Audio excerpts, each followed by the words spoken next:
ကျမမွေးနေ့ပါတီပွဲမှာအကိုကတားမိတော်ဆက်မှုစစ်ဆေးချက်စာရွက်ကိုမြောက်ပြပြီးကျမဟာကလေးထင်းကခိုးလဲထားခဲ့တဲ့သမီးတူဖြစ်ကြောင်းလူများရှေ့မှာဖွင့်ချလိုက်တယ်ကျမဘာလို့ရမှန်းမသိစွန့်အောနေတော့မှာပဲသမီးရင်းကလူတွေရှေ့ကိုရုတ်တရက်ရောက်လာခဲ့ပြန်တယ်အဲ့ဒီအချိန်မှာကျမရဲ့ဘဝကတော့တစားစီပျက်စီးသွားပြီဆိုတာသိလိုက်ရတော့တာပေါ်ချက်ချင်းဆိုသလိုပဲခေါင်းထဲမူးခနဲ့ဖြစ်သွားပြီးလွန်ခဲ့တဲ့တစ်နှစ်ကစီကိုအချိန်ခရီးသွားကပြန်ရောက်သွားခဲ့တယ်နောက်တစ်နှစ်ဆိုရင်အမှန်တရားတွေပေါ်တော့မယ်ဆိုတာသိလိုက်ရတဲ့အတွက်ကျမရဲ့ကံကြမ္မာကိုပြောင်းလဲပြစ်ဖို့ဆုံးဖြတ်လိုက်မိတယ်တိုက်တိုက်ဆိုင်ဆိုင်ပဲအကိုကကျမကိုအမြန်ဆုံးအိမ်အောင်ပြုစေခြင်းတဲ့အတွက်တတိယတိုင်းဝိုင်းကငွေဆက်ခံမဲ့လူပြိုလူလွတ်တွေကိုအိမ်ကိုဖိတ်ခေါ်ထားခဲ့တယ်ဒါကပဲကျမအတွက်စိတ်ကူးတစ်ခုရစေခဲ့တာပေါ့အကယ်၍ကျမသာတခြားအချိန်အဝါရှိတဲ့တတိယတိုင်းဝိုင်းတွေကိုလက်ထပ်ဝင်ရောက်နိုင်ခဲ့ရင်ကိုကာကွယ်နိုင်လိမ့်မယ်ဒါကြောင့်ဘာဝေခွဲမနေပဲလက်ထပ်ဖို့သဘောတူလိုက်တဲ့မိသားစုဝင်တွေအားလုံးအံ့ဩသွားကြပေမဲ့ကျမကြည့်ရသလောက်တော့လက်ရှိရောက်နေတဲ့တထေးတွေရဲ့အချိန်အဝါကကျမကိုကာကွယ်နိုင်လောက်အောင်မတောင့်တင်းဘူးဖြစ်နေတယ်။ဒါကြောင့်ကျမမှာစိတ်ထဲရှိတဲ့သူရှိနေပြီဖြစ်ကြောင်းနဲ့အခြေအနေသေးချာပြီးဆိုမှမိသားစုကိုအတိပေးမယ်လို့လှည့်ပတ်ပြောလိုက်ရတဲ့မျိုးမှာအချမ်းသာဆုံးသူထေးရဲ့အမွေဆက်ခံသူဝီလီယံနဲ့နှီးဆက်ခွင့်ရဖို့အတွက်ကျမအစီအစဉ်တွေအများကြီးချမှတ်ခဲ့တယ်။ဒါပေမဲ့ပြဿနာကဝီလီယံရဲ့ရုပ်ရည်ကိုလူအများရှိတစ်ခါမှချပြဘူးခြင်းမရှိတာပါပဲ။အဲ့ဒီကိစ္စနဲ့ခေါင်းခဲနေတော့မှပဲဖုန်းမက်ဆေ့တစ်ခုရောက်လာခဲ့တယ်။အဲ့ဒီတော့မှကျွန်မမရိုင်းဆိုတဲ့ရီးစားတယောက်ရှိနေသေးတာကိုတတိယတော့တယ်ဘဝရှင်တန်ရဲ့အတွက်ဒီပြဿနာကိုအရင်ရှင်းရမယ်ဆိုတာသိတာမို့ရိုင်းရဲ့အိမ်ကိုသွားခဲ့တဲ့ကျမဘက်က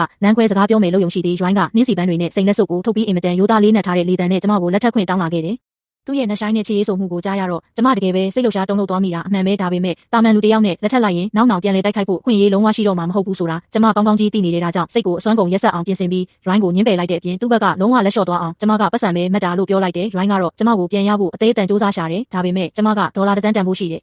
ဘဏ်ကပြားကိုရော်ကြီးအဖြစ်ထုတ်ပေးခဲ့ပြီးအခန်းထဲကနေရရဆက်ဆက်လှည့်ထွက်ခဲ့လိုက်တဲ့အိမ်ပြန်ရောက်တဲ့အခါသမီးရင်းဇိုးအီကိုအိမ်ကိုခေါ်လာပြီးပြီဆိုတာသိလိုက်ရတယ်ဆိုလိုတာကကျမအတွက်အချိန်သိမ့်မကျန်တော့ဘူးပေါ့ဒါကြောင့်နောက်နေ့မှာပဲဝီလီယံနဲ့ပတ်သက်တဲ့တဲလွန်စာအချို့ရမလားဆိုပြီးအကိုစီသွားမေးခဲ့တယ်ကျမကဝီလီယံကိုသဘောကျနေတယ်လို့ကြားတော့အကိုကလက်လျှော့ဖို့အကြံပေးလာတယ်ဘာလို့လဲဆိုတော့ဝီလီယံကသူ့ရေးစားကိုအသက်ထက်မကချစ်လွန်းလို့တဲ့ကြမစိတ်ပြအားငယ်သွားတဲ့အချိန်မှာပဲဝီလီယံကလမ်းခွဲလိုက်ပြ